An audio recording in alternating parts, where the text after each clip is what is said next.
오늘 읽어가는 말씀 열왕기하 17장 내용에서 북쪽 이스라엘 나라의 패망에 관한 말씀이 주어지면서 북왕조 이스라엘의 역사가 끝나게 된 사실을 우리에게 전달해 줍니다. 1절에서부터 6절까지의 내용은 이스라엘의 마지막 왕이었던 호세아가 다스리게 될 때 마침내 아수르 나라에 의해서 결국 망하게 된 사실에 대해서 기록을 해줍니다. 그리고 7절에서부터 우리가 읽은 23절 그리고 마지막 쭉 41절까지의 내용에서는 이스라엘 역사에 대한 결론적인 정리들을 쭉 소개를 해준다 보면 될 것입니다. 7절부터 23절까지의 내용은 왜 그러한 일이 결국 북이스라엘에게 닥치게 되었는가, 그 분명한 이유를 하나님 앞에서 쭉 설명을 해주고 있다는 겁니다.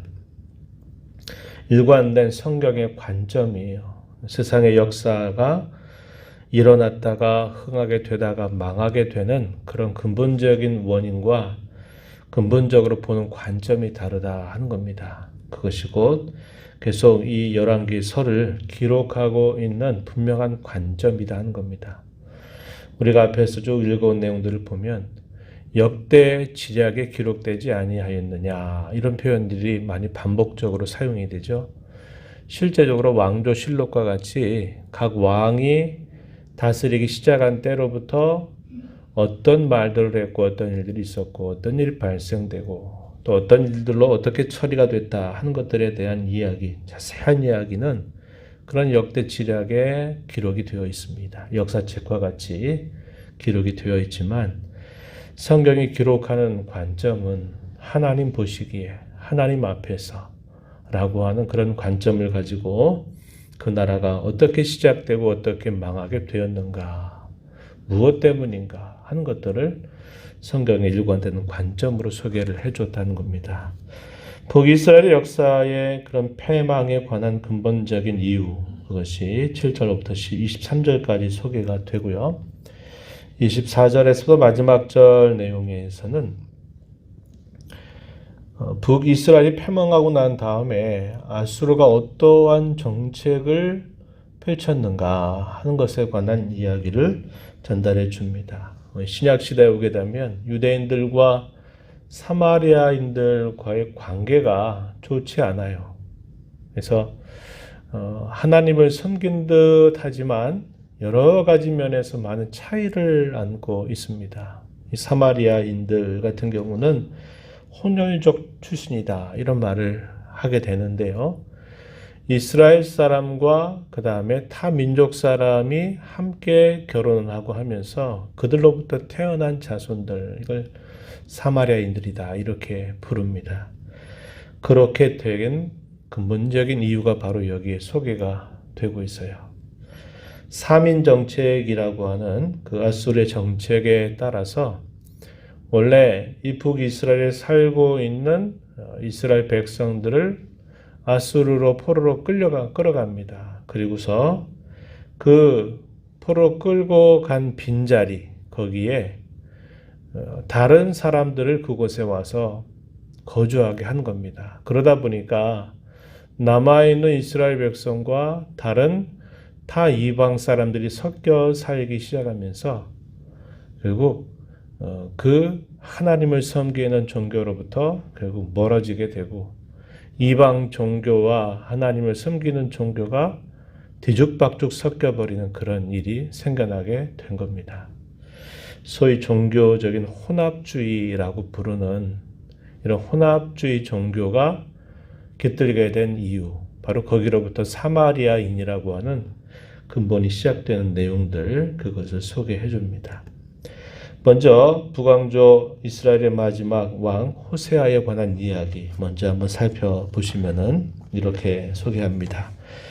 1절 말씀으로 가서 보시면은 유다의 왕이었던 아하스가 다스리는 제12년에 엘라의 아들이었던 호세아가 이스라엘의 왕이 되었다 말합니다. 그런데 그의 통치가 9년으로 끝나게 됐는데 9년이 되는 그 즈음에 결국은 이스라엘 나라가 아수르에 의해서 패망하게 되었기 때문에 그의 통치가 9년으로 끝나게 된 것을 우리에게 소개해 줍니다. 그가 행했던 통치에 관한 기록은 아주 악한 왕은 아니었어요. 그러나 평균 수준입니다. 북이스라엘의 여러 왕조들이 섬겼던 평균 수준으로 그가 9년간 다스리다가 결국 이스라엘 나라가 만국의 길을 걷게 된 것을 설명해 주고 있어요. 2절 말씀에 보면은 여호와께서 보시기에 악을 행하였으나 다만 그전 이스라엘 여러 왕들과 같이 하지는 아니하였다.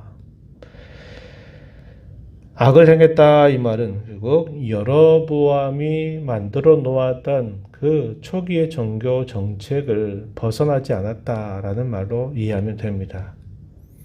그래서 그런 악을 행하였다는 겁니다. 그러나 그보다 더해서 더 많은 악을 자행했던 그런 여러 왕들과 같지는 아니하였다. 이미도 몰락의 길을 걸어가고 이미도 멸망의 문턱 앞에 다다른 그 나라를 되돌릴 그런 어떤 통치를 하지 못했다. 이렇게 우리가 살펴보면 될 것이다 하는 겁니다. 평균 수준을 했어도 그것으로는 이 만국의 길을 벗어날 수 없었다라는 것을 우리가 생각할 수 있게 돼요. 역사적으로 아수르 나라에 의해서 침공을 당하게 되는데 당시에 아수르의 왕은 살만 에셀 왕이다. 이렇게 소개를 해줍니다. 3절에 보시면 살만 에셀이 올라왔다. 5세, 살만 에셀 5세를 말하는 뜻입니다. 그 뜻하는 왕입니다. 그가 올라와서 결국 이스라엘 나라를 침공하고 조공을 바치게 했습니다. 그런데 조공을 바치는 동안에 호세아가 어떻게 했냐면은 그때의 애굽 나라의 도움을 의지하게 된 겁니다. 애굽 나라와 동맹을 맺어요. 당시 애굽을 다스렸던 왕은 소라고 하는 왕입니다. 애굽 왕 소와 화친하여 동맹을 맺으면서 이 정도가 되면 이제 애굽이 우리를 도와줄 것이니 우리가 더 이상 아수르의 조공을 바치지 않겠다라고 결단을 내리게 된 겁니다. 이 소식이 아수르 왕에게 알려지게 되면서 이 아수르 왕이 어떻게 합니까? 이 호세 왕을 잡아서 감금합니다. 그리고 3년 동안을 애워싸게 돼요. 그리고 마침내 그가 다스리던 제9년이 되었을 때 이스라엘 나라가 결국 패망하게 되고 포로로 끌려가게 되는 수치를 당하게 되었습니다. 4절 하반절 보시면은 이렇게 말해요. 아수르 왕이 호세아가 배반함을 보고 그를 옥에 감금하여 두었다. 5절 끝에 보면 사마리아로 올라와서 그곳을 3년간 애워쌌다. 당시의 북이스라엘의 수도입니다. 이 사마리아를 3년 동안 애워쌌다. 이 말은 무슨 일이 생겼는지 처참한 상황이 벌어졌을 것이다 라는 것을 우리로 충분히 가늠하게 해주죠. 사람들이 바깥으로 나가지 못하게 하면서 결국 굶어 죽게 되는 그런 지경까지 이르게 된 것입니다. 그래서 6절 말씀에 보면은 호세아 제9년에 아수르 왕이 사마리아를 점령하고 이스라엘 사람을 사로잡아서 아수르로 끌어갔다. 포로로 삼아서 데리고 갔다. 이렇게 이야기를 해줍니다. 그러므로서 북이스라엘의 왕조 역사가 끝나게 되는 일이 다가오게 된 것입니다. 이때 연도가 언제냐면 721년이라고 보는 겁니다. 931년 그때 나라가 북조와 남조로 분열이 돼서 분열왕국이 시작이 됐어요. 솔로몬의 아들 시대 때부터 시작이 되었던 그 역사가 이제 호세아 왕을 마지막으로 해서 끝나게 되는데, 그래서 이 북이스라엘 왕조의 역사가 약 210년 정도가 되는 역사입니다. 210년이 지나고 나서 결국은 아수르에 의해서 망하게 되었다. 이렇게 소개를 해줍니다. 하나님께서 그 옛날 이 이스라엘 백성들을 애굽 나라에서 한 400여 년 종살이하고 있을 때 하나님이 모세를 보내서 그들을 건져내 주시죠. 하나님의 능하신 그분의 손으로 이스라엘 백성들을 온전히 건져내시게 됩니다. 그래서 출애굽이다라는 말을 사용하죠. 하나님의 백성이 된 것입니다. 그런데 위기에 처해졌을 때 이 마지막 왕이었던 호세아는 어떻게 합니까? 자신들이 옛적에 살았던 노예살이로 살았던 그 애굽 나라를 바라보고 거기에 도움을 구한 것입니다. 하나님을 의지하고 찾지 않았어요. 애굽 나라를 다시 되돌아보고 도움을 구했는데 애굽 나라가 아무런 도움이 되지 못합니다. 그 결과 북이스라엘 나라는 패망하게 되면서 제2의 애굽 생활에 접어들게 되었다 하는 겁니다. 우리가 이걸 통해서 한 가지 생각하는 교훈이 있어요. 그게 뭐냐? 되돌아보면 안 된다 이 말입니다. 자신들이 그 옛날 나왔던 그곳을 되돌아보고 그것을 도움으로 삼으려고 하게 됐을 때 결국 또다시 그러한 아픔의 역사를 또 겪게 되는 것을 우리가 보게 되는 겁니다. 쟁기를 잡고 뒤돌아보는 자, 하나님 나라에 합당치 않다. 우리 예수님 그런 말씀 하셨죠? 하나님께서 저와 여러분을 이 세상으로부터 건져주셨습니다. 그래서 하나님 나라 백성이 되게 하시고 하나님 나라를 살아가게 하시고 그 나라에서 영생 복락을 누리도록 크신 은혜를 주셨는데 우리를 끄집어내던 그 세상을 우리가 늘 바라보고 의지하고 그 세상을 부러워하게 된다면 우리에게 어떤 일이 찾아오게 될까요? 그래서는 안 된다는 것을 우리가 배우게 되는 겁니다. 그런데 저와 여러분 항상 어디에 살고 있나요?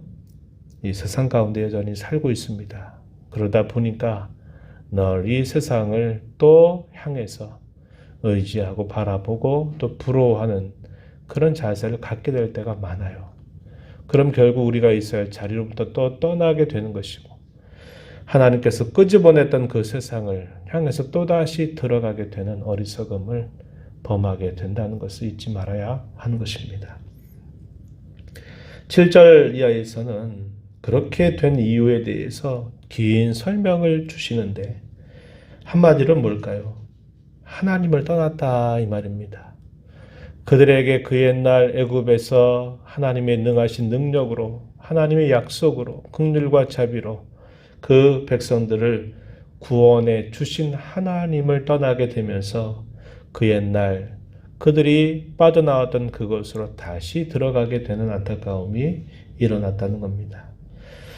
그 애굽으로부터 인도해 내신 하나님이 이제까지도 인도해 오셨음에도 불구하고 그 하나님의 인도를 저버리고 배역한 결과였다. 이렇게 이야기를 해줍니다.